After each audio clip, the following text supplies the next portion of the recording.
told me there was so much more. Find the boy that you miss. You gotta make your back long. You wanna take me? Yes. Well, if you play me just a little bit more, maybe I will.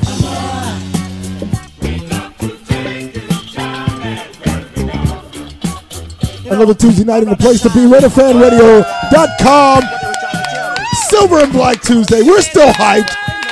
I have a 3-7 mood. Yes, I do. Welcome to the show, everybody. We're doing it from the secret Van Damme location on your Tuesday night, 9 to 11. Good to have you all with us. Raider Rob, Stoner Dude, the beautiful Black Hole Steph, along with Dino Mutt. Yes, the barking engineer. He's going to bark at you all night.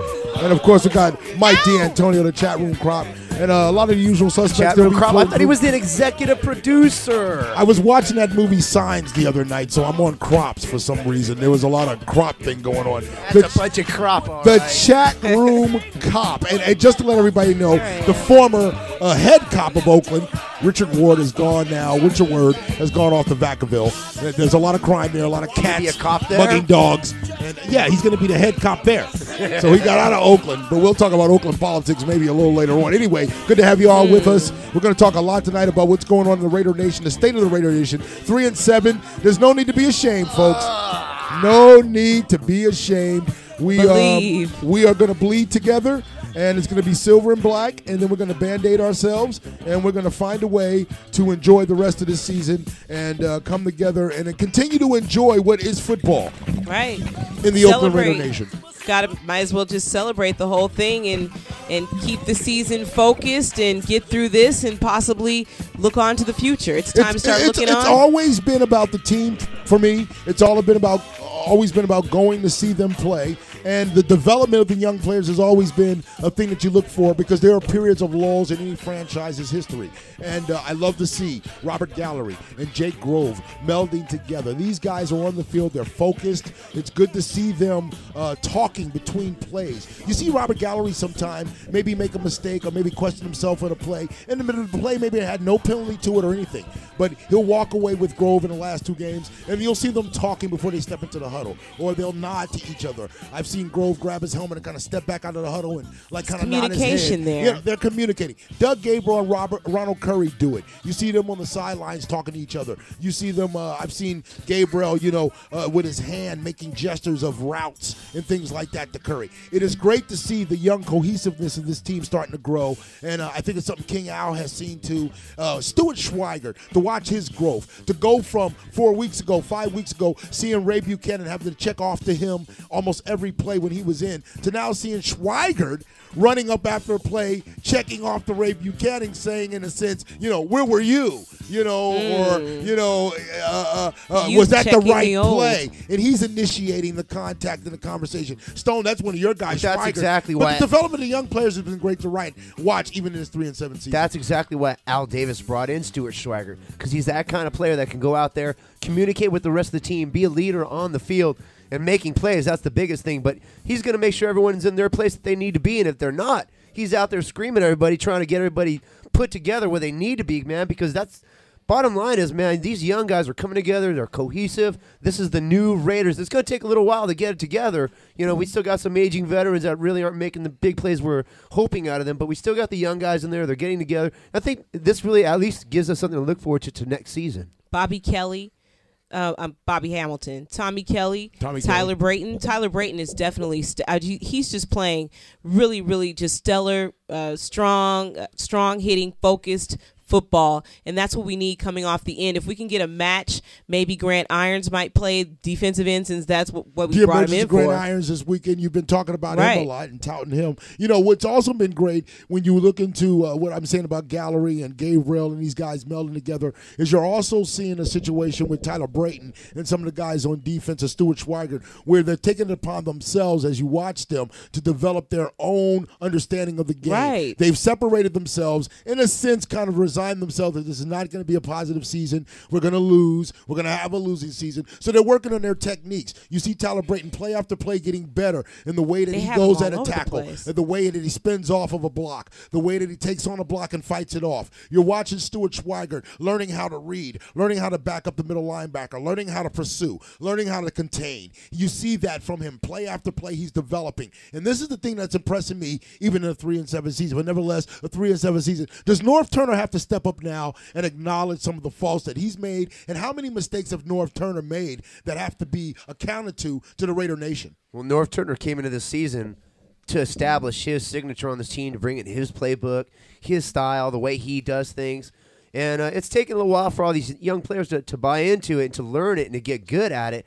But, you know, I think North Turner, you're going to have to give him that first year to come into Oakland and try to do something. In other words, it's not like we expected, although we did hope we could at least go to the playoffs, make it be a more competitive team, but we could expect to automatically go to the Super Bowl or do well in the playoffs with a brand new coach and a brand new team and a brand new system. We only hope for the best. But at least now that you see all these young guys stepping up, coming into their own under North Turner, you got to at least give him that. He's probably going to be here probably for another season. They're going to give him a chance to do something with these kids. I think they are going to give him a chance, but I think he's still trying to figure out who's who in his personnel. He's trying to figure out who's going to be placed where, and that's something that should have been worked out a little bit earlier than the season. He has to have a little bit more confidence in his game plan. I think that his past comments that he said this last game, he's just not confident in them being able to get it done on third down, whether it's offense or defense. I think special teams is coming together a little bit better. It looks like Joe Abazano is pulling that team together, and there's some players that are really standing up.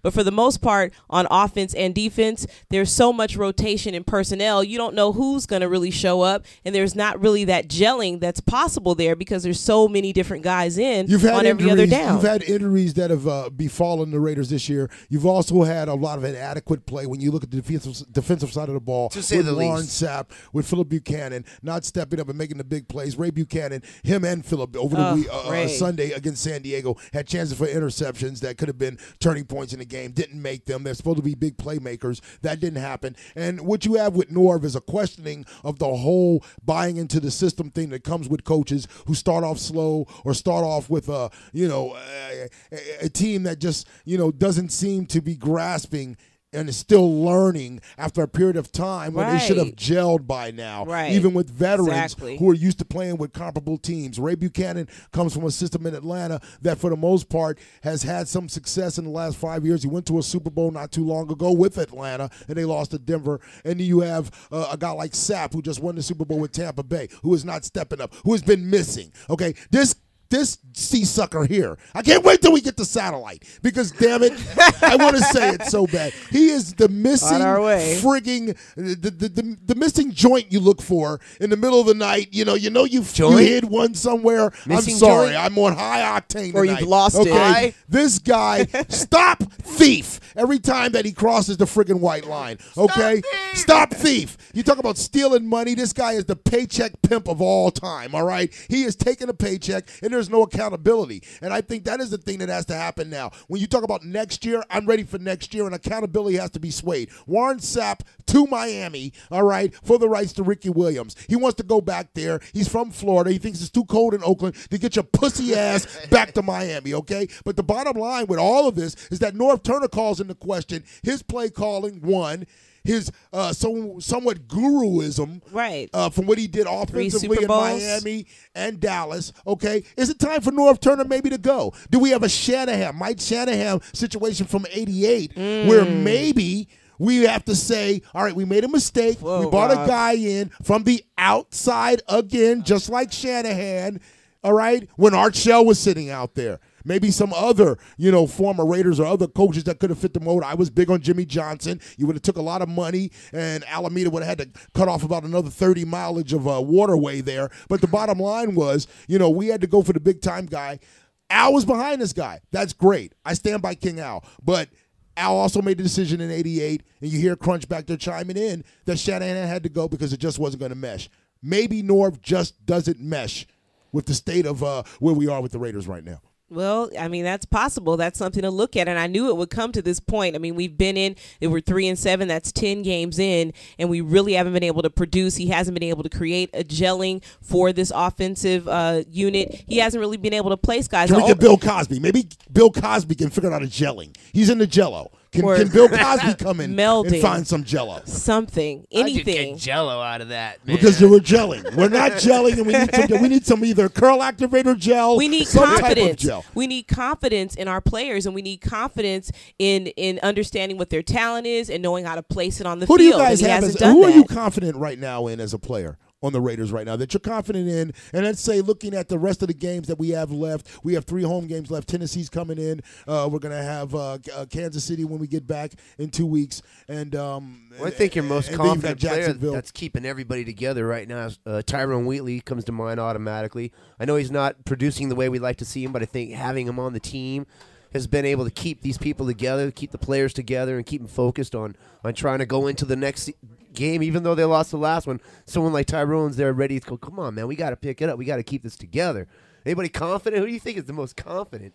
I'd say the most confident on offense. A player or some players that are going to give you an Gabriel. effort that is going to give you some respectability as we end this season. You know, something to look forward to in the next 5 weeks that are going to let you know that this team, at least for next year, I would love to see Tui get in. I think that at 3-7, Kerry Collins was brought in to be a backup, and so he already had that understanding. Let's give our young guy a chance. Tui Asasopo is a serviceable quarterback. He would be starting in a number of places. Miami comes to mind. And we'll talk about earlier visiting with him, all three of us. And I did whisper in his ear that, well, I'm going to put it on record that I don't want to see him go to Miami because that's a formidable place, especially since A.J. Philly got patted on the ass. He can't even take a freaking cortisone shot. We'll talk about that too. But Tui is a serviceable quarterback. This is not a Marcus Allen situation. Whatever that was between him and Al, that's their business. But the bottom line is Tui is a guy that is not bitched. He has not moaned. He has not complained about anything. He has been here. He has learned the system. He's worked with Curry. He's worked with Gabriel. Those are emerging stars for the Raiders right now offensively. He would blend in. It's good to get him some time with the young offensive line of Grove and Gallery who are going to be the staples.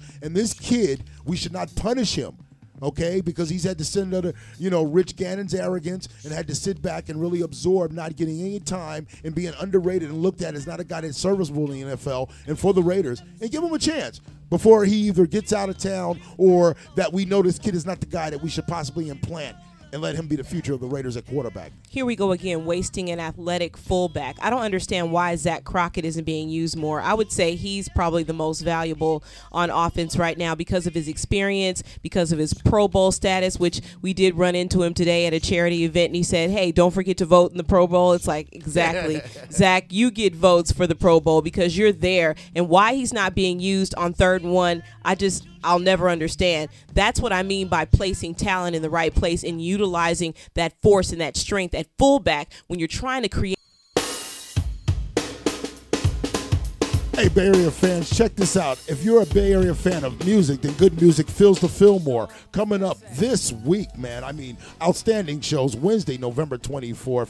Get there for Dell, the Funky Hope of Sapien, along with Akaline, Micah 9, and Abstract Rude, man. Xeon 1 and Buku 1 will be in the house. And also next weekend, Friday, November 26th, and Saturday, November 27th, doors open at 8 p.m. Show start at 9. It'll be Michael Fronte and Spearhead, along with DJ Soul Salam, New Monsoon, and DJ Funk Lore. Those are 2 great outstanding shows. The great music that fills the Bay Area, fills the Fillmore restaurant, bar, and nightclub, all in full service for Dell, the Funky Hopo Sapien, headlining with Akaline, Micah 9 and Abstract Rude, and also Marco Fronte and Spearhead starting Friday, November 26th and Saturday, November 27th with DJ Soul Salam, New Salon, and DJ Funk Lore. Good music fills the Fillmore.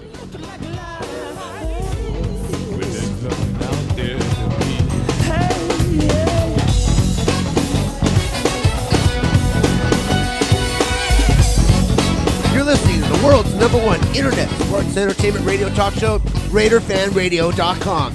Every Tuesday night to 11 p.m. Pacific Standard Time, and archive shows 24 hours. That's 24/7 on RaiderFanRadio.com. What's going on with your Raider Nation? Good to be back with your Raider Rob Stoner, do the beautiful Black Hole Steph, doing what we do in the secret Van Damme location. amongst the smoke of love on a Tuesday night. A lot of smoke and a lot of love. A lot of people in the house, man. Don Ho is here, man. One of the new stars of the newly released DVD documentary from Numbskull Records Entertainment, along with Daddy Pants Entertainment. It is Raiderhead Invasion at Candlestick Park, a documentary based on the August 14th preseason game, Raiders 49ers at Candlestick Park. It's going to be a great thing here, and so hopefully you guys will be there. Also, we've got Jeff Taylor, man, an underground, shall we say, a guy that is a gorilla, not in the gorilla sense of King Kong. And like Gorilla, but a gorilla. No, not like Gorilla. Not like Mighty Joe Young. But a gorilla who gets in there and gets dirty, man, and goes underground. And helps keep you all plugged in to what's happening underground in the media source of the world, man, the Independent Media Center and Whispered Media. He'll be here a little later on. He's got such videos as Pie's the Limit, Showdown in Seattle, and We Interrupt This Empire. Pie. So it's going to be a lot going down. Don't interrupt there, Jeff. Now slow down. You haven't been introduced. We're going to bring you in, Jeff. We'll bring you in. Jeff. Hey, man. And Raider D walks in tonight and brings in the pie. Jeff thinks it's what kind of pie is this, Raider D? How ironic that one of the producers and directors of the Pie series of movies here on this independent film that's network weird, man. is here. Remember the guys who threw the Pie pies? Night at RaiderFanRadio.com. Give us a call, 510-278-5219. We don't want hair pie. We like it shaved. Always looking for something that he can pick out of his teeth. Did we have a phone call, Mutt? Was somebody on the line? Yeah, we sure do. Let's take this phone call before we dive deeper into the review of the Raiders San Diego game this past weekend at the Black Hole, the Coliseum, the South Shield, whatever you want to call it. We were in effect Sunday, and like I said, we'll get Jeff Taylor on a little later on. Don Ho, one of the guests, one of the stars of the Raiderhead DVD. We'll talk to him and a lot Crunch more. Is here too, man. Stumps in the house, the infamous Crunch, still working on his book. Crunch, are you working on your book? When are you going to Harvard? Because you've been working on this book as long as it takes to get out of Harvard. I'll have it done this week. You have it done this week? Really? This week. You start looking at you're not just saying that, are you? No, I'm not. I've got 2 more games to write about. One when I get home tonight, one tomorrow. Any prospective publishers in the house? I've already got a publisher lined up. I've got the museum handing me pictures every so often, and it's rocking and rolling. Way to go. We'll talk to Crunch, a Raider historian, a little later on here on RaiderFanRadio.com. Right now he's enjoying his pie. He's pining for Raider Mort's position. Caller, you're on the air on RaiderFanRadio.com. Welcome to the show. Good evening. What's happening? I'm just trying to give an invitation to all Raider fans to come out this weekend to cheer them off as they go off to Denver to try to get another victory. Now, who am we speaking to? Who is this? You're speaking to Cool Breeze. Cool Breeze, what's up with you, baby? And you cool as a breeze. You know what I am, and so we just wanted to see everyone come out, join the 6-6 Mob and go and have a good time and cheer them off. Okay. Hey, Cool Breeze, where's this going to go down at?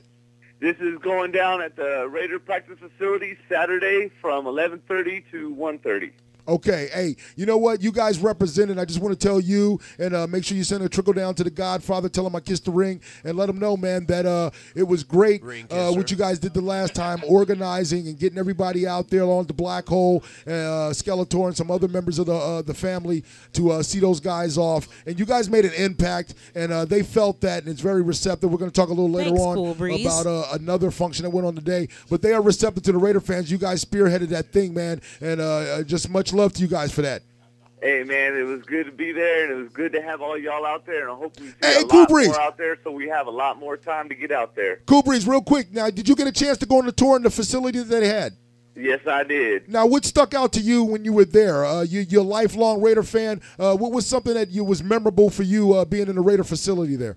I think the best part was going out on the field and just seeing where they got to practice and seeing that nice strip they had taken out and put that nice AstroTurf in there, and you got to run on the grass, go on the turf, come back. Man, it was just like I felt like I was a kid once again. I heard that. Hey, Cool Breeze, man, thank you for calling, man, on the Tuesday night. We appreciate it. Cool Breeze from the 6-6 Mob, and make sure you join the 6-6 Mob along with a collective body of others from the Raider Nation family of fans when they see the Raiders off this Friday night, or this Friday. Saturday, excuse me. This Saturday. We're their mojo, basically, is what you're saying, Cool Breeze, right? You got it, man. All right. We did it the first time. Let's do it again. Most definitely. Cool Breeze, thanks a lot, baby. Yeah. Hey, man, it's good talking to you. Talk to you later. Okay. Time they went out. out there last time for the Carolina game. They got the win, so maybe we'll take the mojo. Yeah, there's some karma going on. I did that once Most at the definitely. Coliseum. They let you run around on the field, when they had the fireworks show. Right. I was the same way, man. I had to run around. For some reason, when you get on that field, you just got to start just running around, man.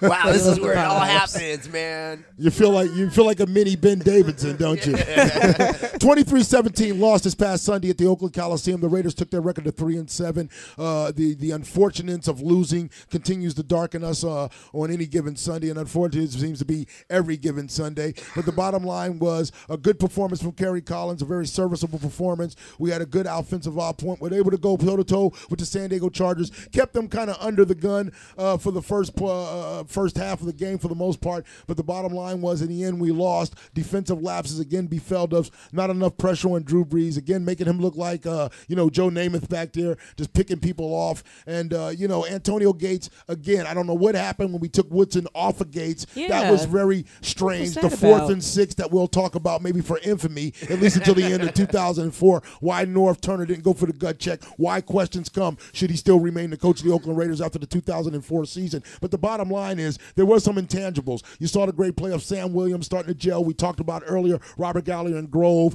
Gabriel and Curry, some of the gelling that they're starting to have. But the bottom line is Fargus didn't play. Travian Smith was back. That's good. Like you say, we've got guys coming in. We got guys coming and going. It's like a MASH unit, and we're throwing guys back out on the battlefield, and it's like we've clearly lost the war, but if we can just get those pretzels out of that bag, we'll win the buffet. I mean, honestly, what do we have to do to salvage this season, and what did you see that was glaring with this 23-17 loss, other than, what I've already pointed out that stood out to you that says, it's over officially, the funeral must begin? Yeah, well, like you were just saying, though, Kerry Collins, although, he's been struggling since he's had the starting position. His past few games, he's been able to come into his own a little bit, kind of kick back, relax, use the different players on the field, use his fullback, use the tight end. Your boy Teo Johnson finally got his day. I mean, his first catch of the NFL season, and he's got a touchdown right there. That was great. But to me, that means that the offensive line's working together. Like you're talking about the young guys, Gallery and Grove. I think maybe if they can kind of build upon that, which they intended to in the first place, I mean, that's who they drafted. They put all their time and effort onto the offensive line, and to see it actually coming together, even though we have problems, obviously the defensive back, we got cornerbacks playing safety, we got defensive ends playing outside linebacker. We got a lot of people who are still trying to learn their position. To me, I think those are the kind of guys we need to look for next season. The specialty players. We need a hard-hitting safety, a free agent maybe, or a linebacker, someone to come in and fill that void, because right now it seems to me they're just kind of discombobulated out there. Well, to me, the major issue was defense was on the field most of the first half. 18 minutes, the Chargers were on the field, 12 minutes, the Raiders, and that leaves you the 14 first downs the Chargers had during the first half and 5 for the Raiders. The defense just played way too much, and probably by all that play, that caused the confusion and the wear down towards the end of the game. Constant change at middle linebacker is also an issue here. So as a result, no pressure on the quarterback. And Kerry Collins, the reason why the defense was out there so long, Kerry Collins rushed. He rushed. Even when there wasn't pressure there, he saw it anyway. You have to get the ball out of his hands as quickly as possible and down the field. Fortunately, I think Doug he has Gabriel, to get out of his hands quickly as possible. Yeah, and get it to Doug Gabriel, because Doug Gabriel can improvise and also get it to his tight ends. But he's holding on to the ball, and he feels this pressure that's not there, and that's an issue, especially if he's just rushing those 1, 2, 3, you're out.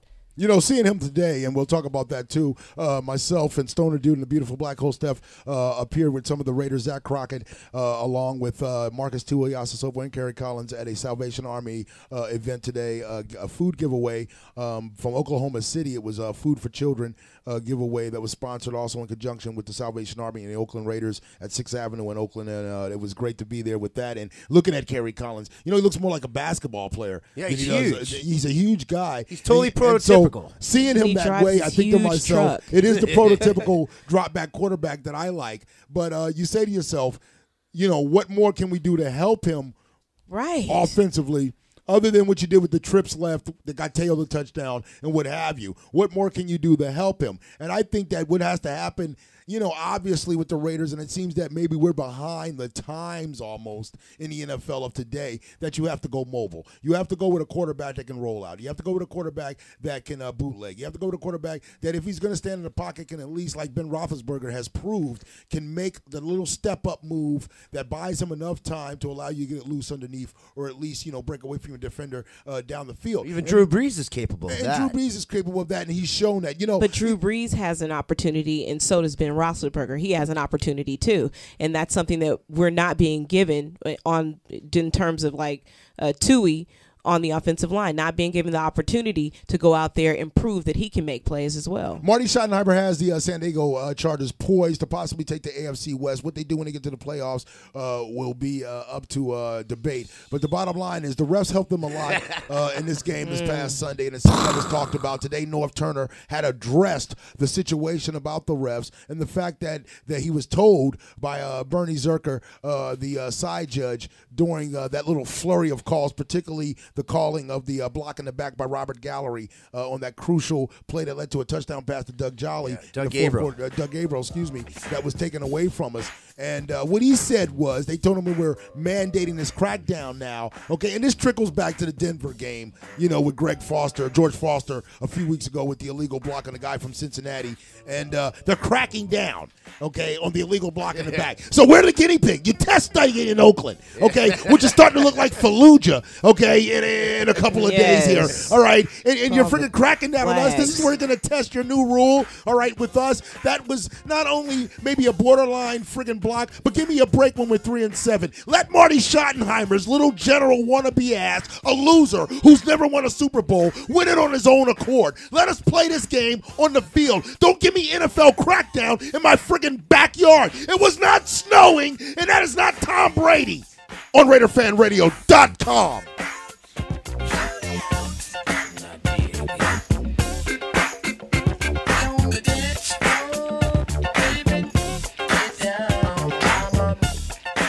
This portion of Raider Fan Radio is supported by Ricky's Sports Theater Bar and Grill, 15028 Hesperian Boulevard, San Leandro. Whether you're a football fan, baseball, basketball, hockey, college sports, there's always a game on at Ricky's all year long, along with the finest in East Bay food and hospitality. For all your Raider merchandise, shop at Ricky's on-site team shop or order online at rickys.com. Eat, drink, and be Raider at Ricky's.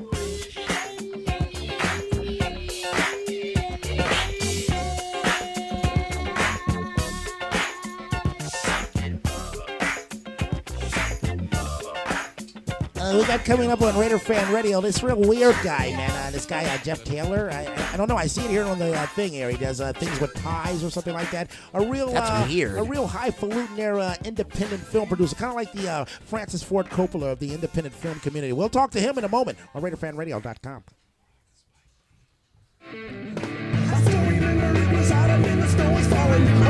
RaiderFanRadio.com, back with your Raider Rob Stone and do the beautiful Black Hole Steph and the usual suspects in the house. Raider D's in the house, Crunch in the house. Hey, let's get some of the usual suspects up.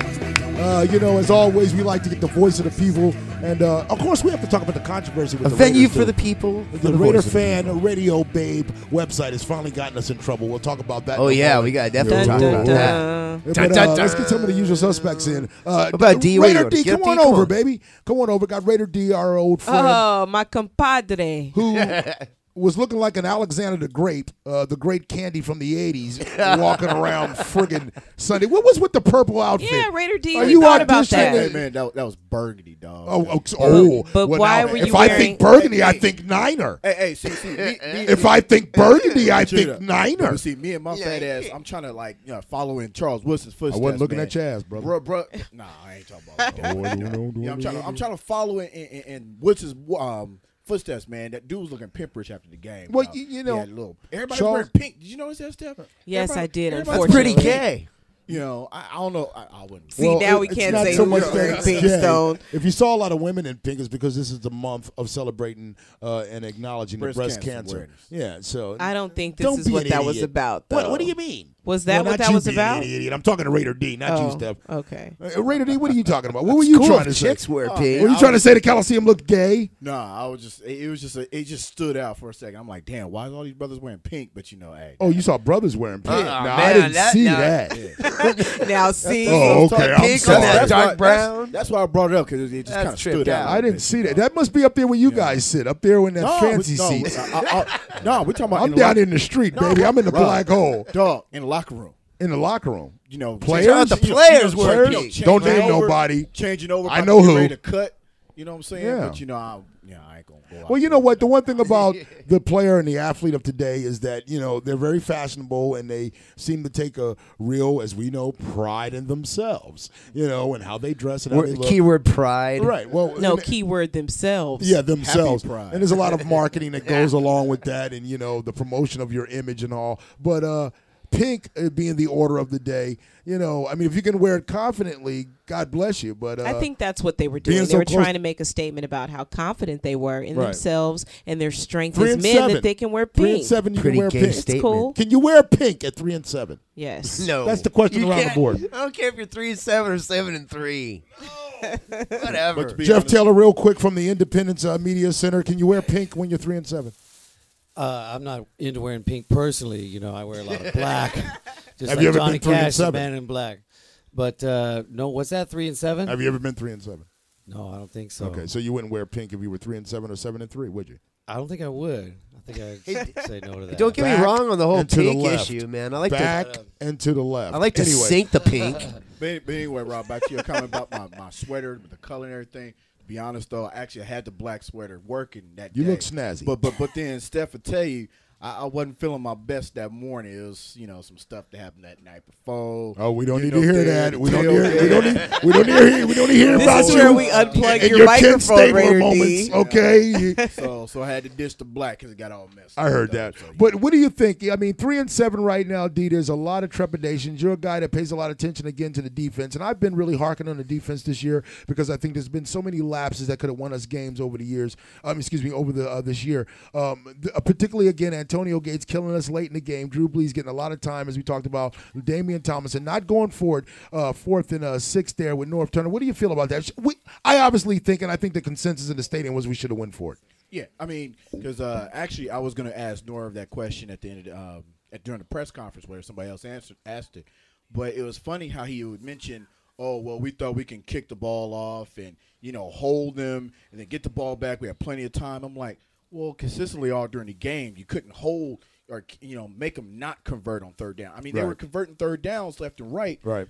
So what made you think, just come on, man. 5 yards. The offense was a lot more consistent and more than likely obtaining 5 yards than the way the defense has been playing all season long. It seems as if we give the other teams even just a couple minutes at the end of the game. If we think our defense is going to come back and just fix everything and hold them from it, we've been sadly mistaken. So to me, man, if you're in a position to get that 5 yards right then and there to get the game, especially at 3 and 7, you've got all these guys supposedly gelling and coming together and competing. That's where the competition lies on that defining moment. When did the excuse, Steph, about we were still gelling, guys are still getting to learn about themselves, wear off, and now that's crossed over to the proverbial cliche, the honeymoon is over? Wow, that's interesting. The honeymoon is over. I think that the whole issue of them gelling came together in Pittsburgh. Warren Sapp actually said we gelled in the Pittsburgh game. We came together. We were able to make some plays even though we lost, and you're going to see improvement next time. And we actually did see improvement, but Warren Sapp hasn't been consistent. There's no real leader on this defense, and that's the issue. Somebody that steps up and commands like Romanowski did when he played for the Raiders. He was directing and guiding, making sure people were in the right position. There's nobody doing that. There's no middle linebacker that sees the vision of that offense and says, wait a minute, I need to check off. I need to step in and be a leader and let these people know. There's too much inconsistency at that position, You see, really, and so there's no leadership. Other than the field communication that I think I've pointed out, unless you guys have seen something else, I haven't, and Raider D, maybe you have. We'll get crunching here in a moment. I haven't seen any other field communication. Defensively, Yeah. nobody talks to Philip Buchanan. He doesn't talk to anybody. Right. God bless Ray Buchanan for all the athletic faults that he's having, with the supposed big play Ray. He is communicating with Schweigert, and I have noticed Schweigert picking up on things. You know what I'm saying? That Ray Buchanan has pointed out just from looking at it and just being learning in so many years of sitting so close to the field. I can tell that he's been trying to tutor the kid. That's about it. Tyler Brayton's learning on his own. Whatever he's learning out there on that far island of defensive end, he is learning strictly on his own. He is growing every week by his own. Offensively, not enough of Vargas, what he's doing. Gabriel is learning to make his routes a more sellable thing underneath. That's more important because that's where the bread and butter is going to be in the AFC West. It's not going to stay this lackluster for long. The one thing about the AFC West, it will reload. And how dare we go down to the South? Never that. You know what I'm saying? Okay, so it will reload. Denver will reload. San Diego is showing signs of reloading no matter what happens with the quarterback situation there. Kansas City will reload, and we will reload. So the bottom line is you're going to have to be, not afraid to be, shooting the gun there, so to speak. You got to take your shots where you find them. And we have players that will do that are gelling, that are fighting their way themselves. And I think that's going to make us a very aggressive team. Once we find this offseason the right draft picks and the right free agents to bring in now, not these actors like Sapp. You know what I'm saying? And Bill Buchanan, and get rid of some of this dead weight and some of the guys that just can't do anymore like Buchanan Ray, and bring in guys that are ready to take a role in winning. You know what I'm saying? And can fit in with these young guys who are finding their way. Because a lot of these guys out there that we've mentioned are learning on their own. And that says a lot for the coaching staff. And I don't know, defensively, what do you think? Maybe a change there with Rob Ryan, or we're starting to see something from that defense that looks like it's salvageable? Because this is a disastrous season. After all that time, I'm not here selling Cub Scout cookies. It looked to me, though, when we were looking for these coaches. It's a bad season. We suck. When we were looking for these coaches that we got, we spent a long time looking through a lot of coaches, and a lot of coaches came through Oakland. Frankly, a few of them, the higher echelon coaches we were actually trying to get, weren't interested in the job. Okay, we got who we got because that's just the way it panned out. Like Al Davis said when he picked North Turner, I'm making the best decision right now that I think is right now. I don't want to be consistent. I want to be right. And he did that. And he took what he can get. Same thing with Rob Ryan. We were all hoping maybe because he comes from a family of defensive schemes that have all this history behind it with his dad. I mean, it was definitely, there's still a lot of hope. I'm not saying that you completely give up on these coaches that came in because just like the teammates and the players, that coaching staff needs to ultimately gel together as a staff as well and communicating with each other as well. And they're learning as everything goes along the same way, man. So, you can't just say, we're going to throw them to the curb right now. The coach has to be willing to take risks. Okay, great, you've got a coach, but are you willing to take a risk down the shot? Do you believe in your team enough to go for it on 4th and 5? And he wasn't able to really make that call during that game. He did not have the confidence in the team. If you can't make that call at 3 and 7, and the questions what you would do at 9 and 2. Or 7 and 3, take or a risk. Crucial, 8 and 4 game against New England in the snow. These are the things you have to think about in the future if you're talking about getting this team righted and you're hoping to win under this coach. These are the things you have to look at on his resume that are going to make you believe that this guy will make that clutch. Will he pull the string, or will he, for lack of a better word right now, pull out? So to speak, you know what I'm saying, and I don't know, I don't see that on that 4th and 5 call in North Turner. On that 4th and 5 call, not going for it. To me, you're playing to lose. You right. know, you're already a losing team. Exactly. So what does that say? Exactly, and that's the disheartening point of all of this, really. The cheerleaders look good though, and damn it, when any Sunday I can see a Raider at. Go ahead, Raider D. Probably the biggest problem though is, we got into all these great coaches now. Yeah. On their own merit, they're great. We got the lion's share of some good coaching, but you have to understand the players that they're working with are basically players that we've already had that couldn't get the job done last year. Granted, we picked up a Warren Sapp. Granted, we picked up a Washington.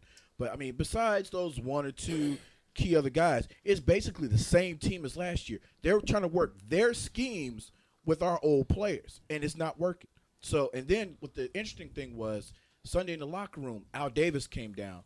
Steph, because he was like standing right in front of the shower. Yeah, it was like, shower way. "Ow." Yeah. And he's just standing there, just looking. I mean, like a hawk is looking down at his prey before he attacks. That's the way he was looking. And it was weird. And I know Steph. Do you sure you want to go on the record with that, Raider D? Keep going. This is good stuff. I know Raider Steph was just dying to ask him a question, but I was she was like, like, I don't know. It's like, talking to the Godfather kind of thing, because that's how I feel towards Yeah. So security. Did they even I let didn't you want near him, though? security to I've attack. talked to No. him a number of times, man. You just have to. It's all about the Otto approach. standing here, and then you got another guy standing over there, whatever. But no one's going near Al Davis. But it's funny how he's just looking at guys, almost like to see what their demeanor is after this game. Of course. And I expect changes to be Of course. take place. Al Davis is one of the great evaluators of talent. That quick, and huh? Al Davis is more precise than a laser beam when it comes to football players. And you can go on and make the foolhardy, sports media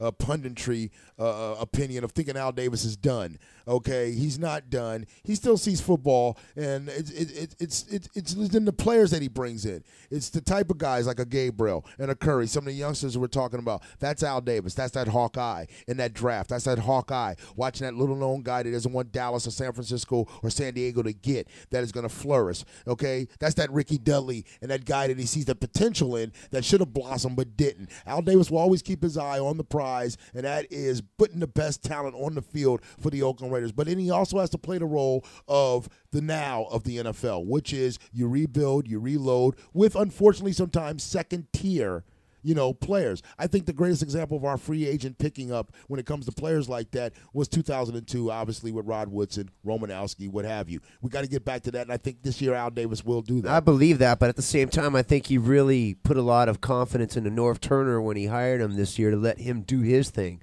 And the whole. But Norv Turner's not a real draft room type of guy, even though he was under Jimmy Johnson, who was a great war room guy and draft guy. I don't think Norv has that same eye for talent. Well, apparently, but my point is, as far as when he's saying he's got his eye on the prize, I believe that. But at the same time, when you look at the way he's just letting Norv do his thing, regardless of what. In other words, he's sticking with Collins. He's sticking with the system. It's all about the system. Yeah. And I understand that. But it's lost a lot of games up until now. Right. And in our opinions as fans, all those adjustments, whether it was the quarterback or whatever, none of those things were really addressed. It was the point with Norv was like, we're going to stick with our guns. And that's what a coach does. That's what he's supposed to do. But at the same time, that, like I said, it's contrary to what you were just talking about, Al Davis. I think it's all about Al Davis letting them do their thing this year. We'll see how it pans out at the end of the year. But for now, man, it's all about Norv Turner.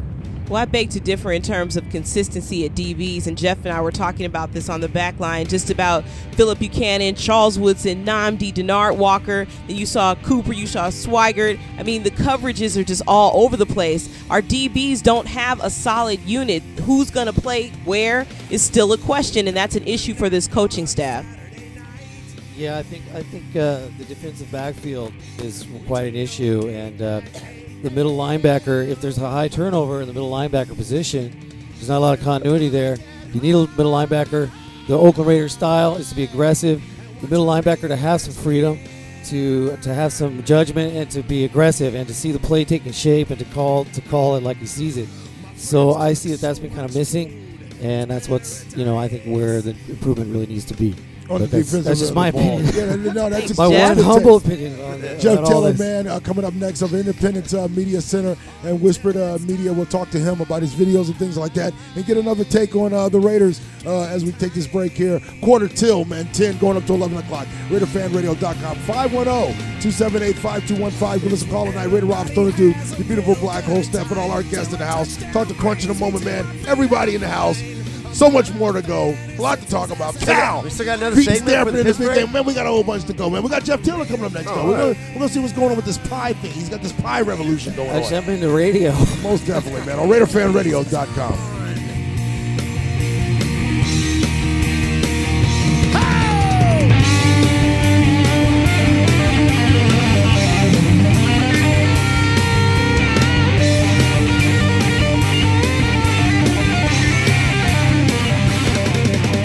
This portion of RaiderFanRadio.com is brought to you by Bobby Lee's Meats in Hayward, California, supplying Raider fan tailgate parties with a variety of smoked meats, steaks, turkey, ham, poultry, and the best sausages in the Bay. Where are my cows?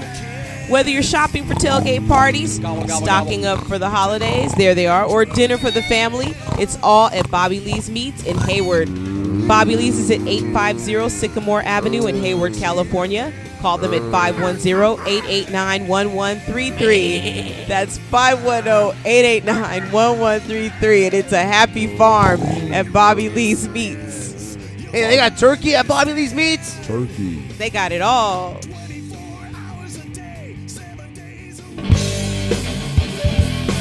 Hey, Raider Nation, just because we're 3-7 doesn't mean you can not look good. I mean, as the modern age player says, it's all about the looks, baby. Oh, man. And when you're in the Central Valley, man, when you want to look good and you're a Raider fan, man, stop by Marty and Tammy. Go see them at the Silver and Black Inn Zone, 950 Oakdale Road, Suite L in Modesto, California. That's right. It's never too late to look good, and it's never too early to look bad, man. To place orders or for info, call or fax 209-529-9175. It's never too early to look bad, baby. Look bad all the time in your Raider gear. The exclusive Central Valley spot specializing in Oakland Raider gear, man. It is the Silver and Black Inn Zone, 950 Oakdale Road, Modesto, man. Silver and Black Inn Zone. Score your gear at the End Zone.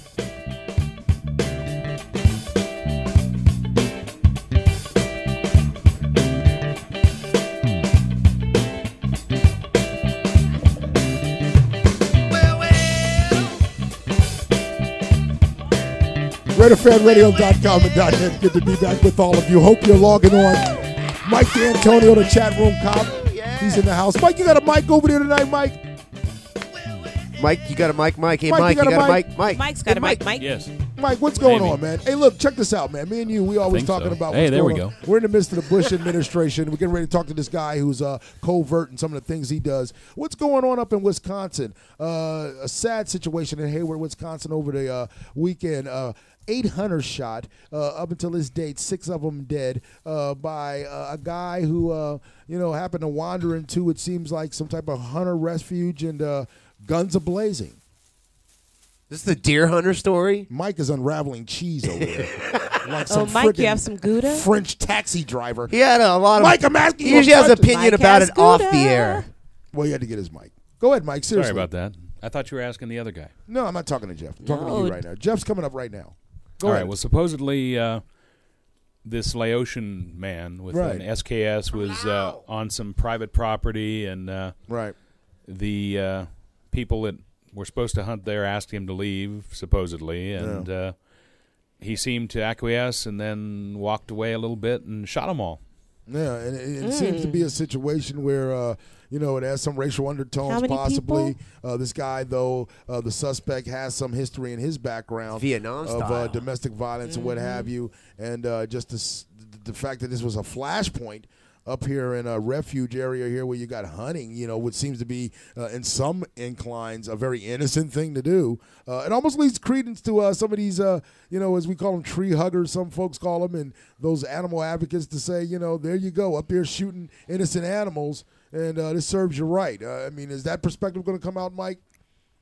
Well, I don't know about serves you right, but I don't understand how 8 different guys can, get shot, and the guy that's doing the shooting didn't get hurt at all. Didn't get a drop. In fact, he off. walked away, was picked up later, claiming to be lost. Yeah. Sad situation in Hayward, Wisconsin, and keep your eye on this one, and just brought that up because it was in my mind, and we're getting ready to talk to this gentleman here, Jeff Taylor. Welcome to the show of Independence Media Center and Whispered Media, a guy that's in, to doing and advocating and keeping alive this whole passion that all of us that have outside the box mentality and have this mentality and have this way of life of making sure we govern ourselves, but also watch what's going on with the powers that be and Big Brother and government and whatever, those that are trying to infiltrate on our freedoms and rights under whatever constitution you believe in, yourself constitution or the American Constitution. He's under there, and he's under there because I say that because he's underground. And he's like a mini Michael Moore. He's got videos, man. The Pie's the Limit, Showdown in Seattle, chronicling the WTO uprising. We interrupt this empire, and then of course on radio, he's doing his thing there with enemycombatantradio.net. Welcome to the show, Jeff Taylor. Jeff, Thanks how are you? I'm doing great. Good and to I have really you in the house. I really want to give a shout out to you guys and what you guys are doing here. This is so great to see this radio setup that's just sort of, it's a DIY kind of thing. While you guys are doing something that's, sounds professional, you have some sponsors, things are rocking, things are rolling. And I can see that it's something, though, that I want to encourage that other people could do it. You know what I mean? Yeah. It's some microphone stands, a mixing apparatus, a computer. This kind of stuff is available, and people are doing it. We are doing it. We are broadcasting live from the Mission District in San Francisco. All right. A lot. We got shows, a lot, covering different things. We sometimes have a bilingual aspect with Radio AKs broadcasting out of there. We've had transmitters from our building, and we're on the internet like you all at enemycombatantradio.net. It is sort of a radical radio perspective. It's trying to cover progressive politics all the way from sort of prison reform issues to WTO stuff. You know about that, all, right? All kinds of stuff. They have these. I wasn't reformed though. I just had a vacation. I guess the best place people could go would be indiebay.org. That's broken down in all these different categories and all news. You got all the promotional stuff. We'll get to that. You're going to sit here with us for the next hour. Let's talk about what you're doing here. You've got, like I said, Independence Media Center, the Pie's the Limit, Showdown in Seattle, We Interrupt This Empire. Bringing this together, some of the visions that you have for the subjects that you go out and touch. What inspired you to get involved with being such a grassroots advocate for getting to the bottom and the nitty-gritty of what's happening here socially with us? Well, two things really. One was seeing that people that said they were going to do it for us when we were on the front line doing different things for wilderness defense or whatever, and people said, hey, we're going to do the media for you, and then they went and got drunk or something. It was kind of like, hey, I got to do it myself, So we wrote our own press release. We called the press companies ourselves, faxed them. And we got coverage, and the times we didn't do it, it didn't happen. So it was just sort of out of necessity that we started making media. And then also we wanted to have some fun. We'd been doing different things. We had a few successes. A lot of times it's hard when you're in progressive social change movements. It's tough fighting gentrification in a different neighborhood or whatever's going on. Sometimes you're up against big money. We're fighting gentrification in the NFL as Raider fans. Yeah, baby. Wow. That's right. That's right. Yeah. This whole sort of this streamlining of everything is kind of gross. There used to be a lot more independence and a lot more style. Right. That even in football or whatever that we're talking about. And that's true in radio as well. Someone has something about the FCC on their shirt in here, and that's Howard Stern. Has been sort of just banned from his broadcast, and so he's taking it to the satellite. We're already on the internet. People need to think about these are public mediums that we've paid for, we've created and supported, and we just need access to them. The independent voice, the voice of the community, is interesting. Let me people ask you like something. That's very interesting. You bring That's that point my point. up. That's my whole point. Over the pandemic, you guys are doing That's not the only point. Let's bring back another point here. We look at Friday's incident in Detroit in the NBA context of sports, where you had this big, massive brawl. Turns into a media spectacle. Yes, it turns into a media spectacle. But you also have on the other side of that the paying consumer. You have the fan, in a way, finding his only outlet to speak out because not enough fans have enough time on talk radio, and they're being maligned now for being the bastion for all this outspokenness, this gangsterism from the fan perspective that gives you so much privilege, and how dare we have privilege, okay? Right. $70 to sit and watch a freaking crappy team, in some regions. But then you also have the aspect of the fan having only one platform to say, I'm frustrated. And if you put me in a level where I'm challenged directly with the product I'm supporting that's giving me my entertainment value, I'm going to react this way. Do you see a correlation with that socially and that breakdown coming together? Well, I do, and I don't know. Also, what I think I see more is perhaps a sort of culture that promotes violence as a way of solving problems. You know what I mean? Not that I'm not a pacifist by any means. I'm sort of a radical, militant kind of guy. You know what I mean? But when it gets down to it, though, a lot of times you have to explore other options. You got to have a nuanced approach to these situations. You know what I mean? And so violence isn't always maybe the only way or the sort of glorified way to solve problems, and it's self-defeating a lot of times. Violence ultimately is self-defeating. He's a radical militant kind of guy. That's right. Hey, I want to talk about your pie. And he's not a self-defeatist. That's a beautiful thing in this country. The pie is the limit. I had to bring that up because Raider D came in out of nowhere, out of the blue, just brought us some awesome, what is that, lemon meringue pie or something like that? That is some good pie. What an irony, right? Yeah. What's that, D? Lemon Supreme. It's over from Baker. What was that? Baker's Square. Excellent Well, pie. So pie's a limit now. I'm trying. Let me try to recap this a little bit. Now, just recently, in recent times, that's been like a way of some organizations or smaller organizations protesting if there was a public speaking event, a congressman or senator or mayor or whatever, someone out of the crowd would out of nowhere go throw a pie in their face. Talk a little bit about that in your movie, how you just kind of got some different clips and put that all together and made the story about it. Yeah, and there are some people that see that is violent. You know what I mean? It's sort of an assault kind of thing. Okay, we think that it's funny. We think that it's a visual Esperanto for sort of working class people. When a CEO or corporate leader, those are usually the people that get pied, the people that have a lot of power. And so they have to be arrogant, too. They have to be kind of giving a self-congratulating speech about themselves. So, imagine the sort of typical corporate CEO, white guy patting himself on the back at the podium, and then you got the view of the type of guy we like to pie. Were you part of the pieing? I mean, were you actually? Yeah. Did well, you? Wait. Unless you want to disclose any information, the feds are listening right now.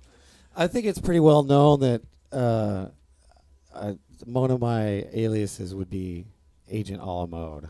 That's great. I've always wanted to meet you guys. The Biotic Baking Brigade. Oh. RaiderFan Radio exclusive. So I'm we blessed. started with Agent a la mode. We started with Milton Friedman. Milton Friedman was a pie that I was proud to be involved in a way mainly because Milton Friedman was the economic advisor to General Pinochet at the time that they killed Victor Jara at the stadium. This is heavy political. It's too much. But I'm just saying, Milton Friedman, he's an economic advisor to Reagan during the time of Reaganomics and the deregulation of the savings and loans, which left the American taxpayer with a $1.7 trillion debt. George Bush W. was involved in that, too. This is a big guy on the block. He's the big kid on the block, the biggest one we've ever pied of anybody. And he most deserving. I mean, he was there in Chile. He had it coming at the time. And so we walked up to him and we said, "Mr. Friedman." And he said, "Yes." And this guy was going up to him and going, "Oh, hi, Mr. Friedman. I read your books. I went to Cal, not Stanford. Ha ha." And like this. And we said, "Hey, Mr. Friedman, it's a good day to pie." And we pie in his face. Oh, thank you. Good score. Ran and, good score. There's something that's you got this on video. Rewarding. This is all this video. That's the whole part of the pie is that you have to pitch it to the media. They have to get the image, and then it has to go out there. So. And you guys are notorious for popping up at different political events and what have you. And the other on thing, surprise attacks, and that's the thing that gets them so unsuspecting. You guys are crazy, man. It's a global pastry uprising. I mean, now aren't you concerned a little bit? Anyone can participate. So proud of Anybody with a pie and a vision of a better world. Aren't you concerned a little bit now that the government? The vision I don't, yeast will I don't rise. agree with all the targets. There have been targets that I did not agree with for different Which one reasons. target you didn't agree with? They got somebody from the Green Party one time, and I don't know. Like the Democrat thought, hey, by you running in the campaign, you're going to screw it up for the Democrats. So I thought that was kind of lame. That's not on the par with the CEO of not Chevron, worthy of the pie, or the CEO of Monsanto. That's our record. That's a tradition of the San Francisco chapter of the Biotic Baking Brigade. So we don't.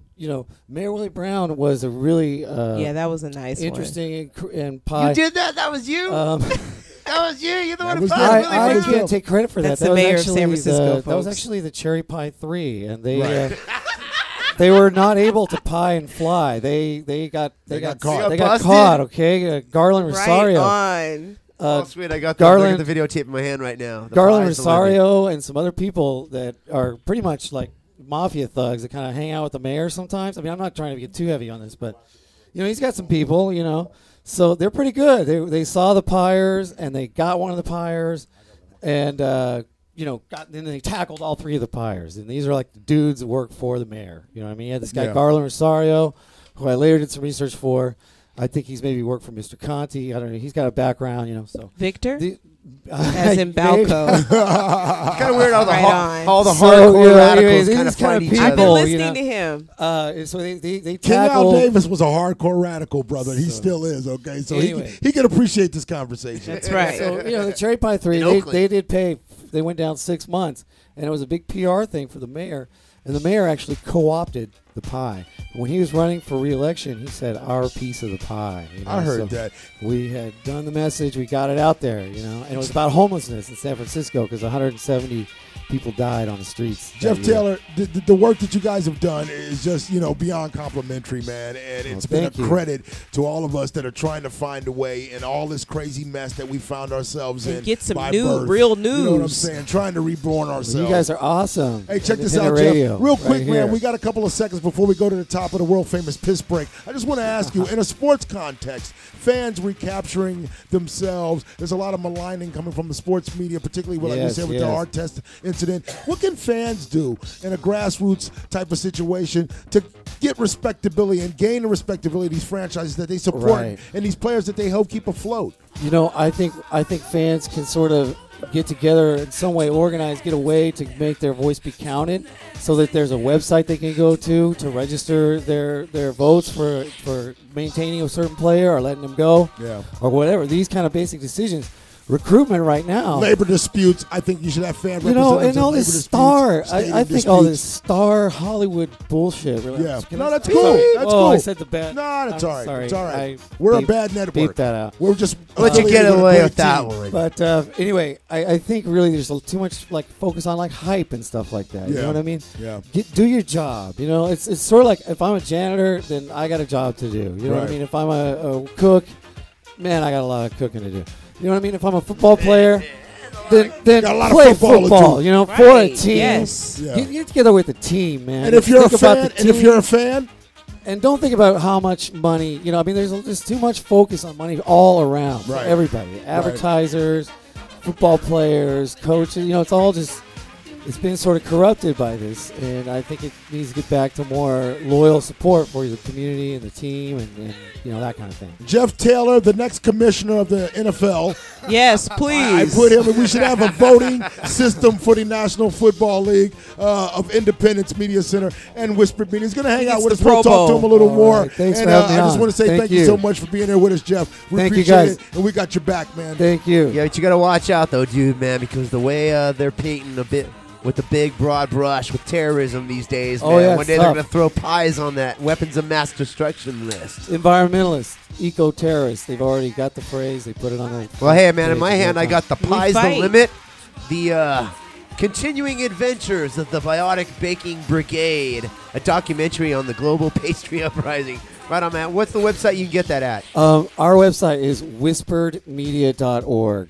And please visit us and check it out. Most definitely. RaiderFanRadio.com. We ended the first hour here. Headed up to the world famous Piss Break. Raider Rob Stoner, do the beautiful host Steph. Jeff Taylor, thanks a lot. Crunch is in the house. We'll talk to him. Raider D was in the house, man. Good to have him in the house as always. Make sure you log on. Give us a call in the second hour, 510-278-5215. It's feeling good tonight. We're cruising 3-7, but happy because the Raider Nation, if you didn't know it, it's kind of like a separate entity from the team. We got our own world. We got our own party. We got our own feelings. We love our team. We got their back. The Oakland Raiders are the de facto greatest team in pro sports. But the bottom line is we're not looking good right now, but we're feeling good. Feel good about the fact that you are part of the greatest team in pro sports. That's enough to get you over the hump on a Tuesday night. RaiderFanRadio.com.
The views and opinions of RaiderFanRadio.Vegas, RaiderFanRadio.com, and RaiderFan Radio Media are not the views and opinions of the Las Vegas Raiders, Al Davis Football, Inc., or the National Football League.